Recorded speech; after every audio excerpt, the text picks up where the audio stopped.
কি ক'ব আচলতে কি হৈছিল? আচলতে যোৱা 16 তাৰিখ আনুমানিক ৰাতি 12টামান বজাত চালাবিলা বজাৰ পুৱাৰপাৰ গাঁৱত এই চাব চেণ্টাৰৰ ওচৰত এটা হাই কাজিয়া শুনা পালোঁ ৰাতিত আমি।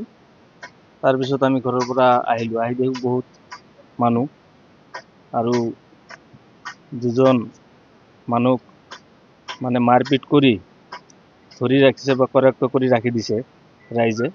এজন হৈছে পুৱাৰপাৰ LP স্কুলৰ টেট শিক্ষক আয়ুব খান নাম তাৰ, আৰু আন এজন মানুহ বাহিৰৰ মানুহ, দুজনক আমি দেখা পালোঁ। তাৰপিছত দেখা পাই ৰাইজে সোধা পোছা কৰিছে কিহৰ কাৰণে আহিছে। তাৰপিছত আমি শুনা পালোঁ যে জহুৰুল ইছলামৰ ঘৰত কিবা কিডনেপিং কৰিবলৈ আহিছিল বোলে। যি কি নহওক, এতিয়া সেইটো ৰাতিতে জহুৰুল ইছলাম ডাঙৰীয়াই বগৰীবাৰী আৰক্ষী থানাত এটা এজাহাৰ দিছে। এজাহাৰৰ ভিত্তিত কিন্তু এতিয়ালৈকে বগৰীবাৰী আৰক্ষী বাহিনী এতিয়ালৈকে কোনো ইয়াৰ ব্যৱস্থা লোৱা নাই, আৰু দিনে দিনে আজি 2-3 দিনমান হৈ গ'ল বস্তুটো গাপ দিয়াৰ চেষ্টা কৰিছে নেকি আমি গম পোৱা নাই। সেইকাৰণে আমি বগৰীবাৰী আৰক্ষী বিষয়াক ক'ব খুজিছোঁ যে অতি সোনকালে যিটো ঘটনা হৈছে ইয়াৰ উচিত তদন্ত কৰি দোষী সাব্যস্ত কৰি গতাই দিব লাগে। আৰু আমাৰ 1 নং পৰ্বতজোৰা MCLA মুনমুন ডাঙৰীয়ানী বাইদেউকো আমি অনুৰোধ জনাইছোঁ যাতে ঘটনাটো পৰিপ্ৰেক্ষিতত কি উচিত তদন্ত কৰিব লাগে সেইখিনি আমি অনুৰোধ জনাইছোঁ। রাত্রে আইসা পুরা হাল্লা চিল্লা বাজালো, দরজা টরজা ঢাকাইলো, বাচ্চা পুরা হাল্লা চিল্লা। তা আমি এই ঘর থেকে উঠে আমি আর এক রুমে গেলাম, বাচ্চার ঘরে গেলাম। আমরা দুইজনই গেছি। যাওয়ার পরে দিয়ে বাচ্চাগুলো পুরা কান্দা করতেছে। আমার আর হুশ হয় নাই যে এদিকে কি হইতেছে, আমার টিনে এত বাড়িকে যা দিয়ে আমার বড় বাবু দাঁত লাগে আছে। বললাম বাবা তুই কান্দোস কে? খালি আমার বাচ্চা কইলো মা আইসকে হয়েছে।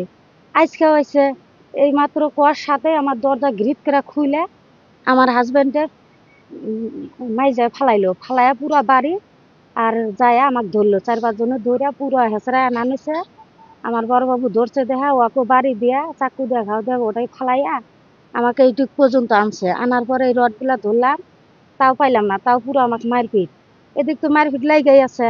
তা আমি পুরো আমার জান বাঁচাবার নিগা আমি ওই রডের মধ্যে যা শুয়া পড়ছি, বা ওয়াক সাথে নেই আমি ধরছি, ওয়াক শুট পারও দিই নেই। ধরার পরে আমি একবারে হুশ ছাড়া হয়ে গেছি। এরপরে কি হয়েছে আমি হুশ হয়ে দেখি পাবলিক এসে পুরা হুলস্থুল, 2 জন মানুষ অ্যাটাক করছে। আমার এই পর্যন্তই কথা। যেতিয়া আহিছে ট্ৰেইনত পুৰা ধাম ধুম বাড়াবাড়ি কৰি আছে। তাৰ পাছত আমি উঠি আহি আছো, আহি পিছতে একদম দৰ্জা মোৰ ভাবিক লৈ যায়।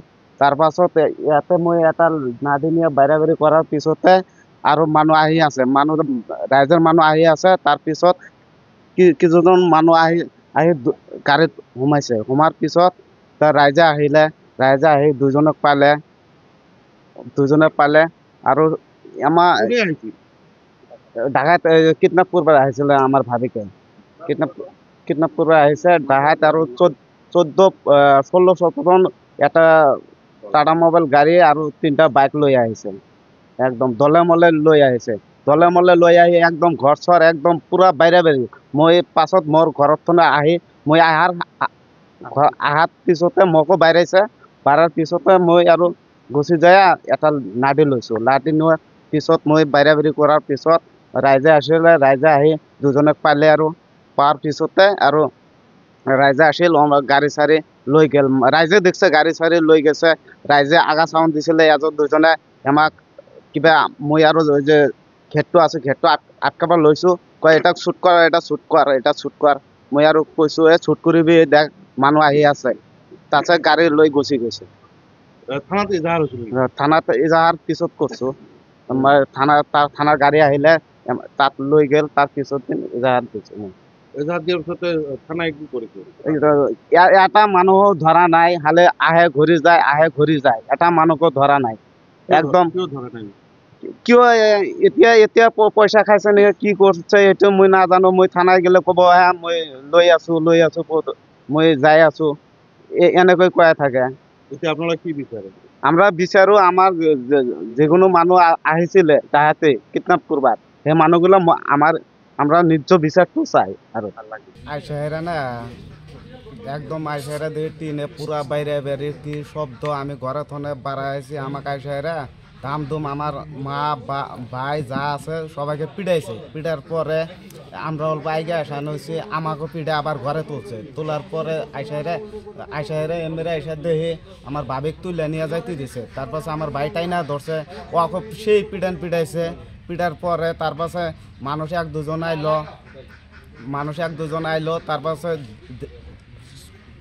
কমসে কম 15-16 জন মানুষ আইছে আসার পুলিশের ড্রেস আইছে আসার পরে অল্প বাইরে করে রাইজে দেহে টস মেরে আছে এসব কয়জন গাড়িত গেল আর দুজনে আটকাইলাম দুজনে রাইজে আটকাইলো একদম তার পাশে আমরা গেট আটকাবার দিছি গেট আটকাইছি গাড়িটা নিয়ে গেল আর আমি গেট আটকাবার নিয়েছি কয় অক শুট কর একদম তিনটা বাইক একটা গাড়ি টাটা মোটর গাড়ি বুলেরো গাড়িগুলা আর ওই যে সঙ্গে আইসে তার পাশে দেখে এই যে আরেফ খান আর এই যে সুবদুল এই দুজনে আটকাইছি তার পাশে রাইজে আসলো রাইজে এসে একদম দেখলো আঙ্গেরে তার ভাই বোনকে একদম পুরা মারছে রাইজে নিয়ে আবার ডাক্তারখানা গেল ডাক্তারখানা তো ট্রিটমেন্ট করলো কইরা তার বাদের দিন এ জায়গার দিছি এই পর্যন্ত পুলিশ একজনকে ধরা বানায় পুলিশ এখন টেয়া খাইছে নেহি পুলিশে কয় আসামি ধর্ম আসামি ধরে না এইভাবে পুলিশে কালকেও পুলিশ আইছিল ও তো আসামি ধরে না আসামি আবার উল্টা খবর আসে কি বলে নয় আর থেকে ডাকা এসে আর্মি নিয়ে বলে আমার ঘরে ঢুকবো এরকম অত্যাচার আমি তাহলে বাচ্চাগুলো না কিভাবে ঘরে থাকবো হ্যাঁ একটা জীবনের জন্য কতগুলো জীবন নষ্ট করে দিবার ধরছিল তাহলে আমি অপরাধিক ধরে দিছি তো আর বাদ বাহি তো আইনের হাতে দেওয়া হয়েছে আইনের মানুষ তাহলে কি করে আমরা গরিব মানুষ যদি আইনের সহযোগিতা না করে তাহলে আগের মতন মানুষ কি করে খাবো না আমার ওরকম অর্থ সম্পত্তি আছে বা আমার কিডন্যাপ করলে ওরকম পাবো না আমার স্বামীর ওরকম রাজনীতি বা ওরা তো আগের থেকে শত্রু কে গরিবেরা পুরো তো অত্যাচার কে যদি আইয়ুব খান চৌধুরী বা সবিদুল এরকম করে এসে আমাকে অ্যাটাক করলো আমি তো প্রমাণ হাতেই দিছি তাও পুলিশগুলা কয় নবিদুল মানুষ 15-16 জন আসছিল পুরো মারপিট করলো কে আমাকে জুলবা নিয়ে গেল নি বা একজনে ক্ষতি করলো নি 10 টাকার উপরে এলো নি গরিবের উপরে এলো নি হয়তো টাকা খাবার লোভে ও ডাকছে এখন ধরবার পাই নাই দেখে ওগের উপরে বদনাম দিচ্ছে হ্যাঁ এখনো বাইরে বহুত খারাপ কথা কয় আমাকে আমি বলে খাইয়া শেষ করছি ওই জন্য আমি এখন ধরাইয়া দিছি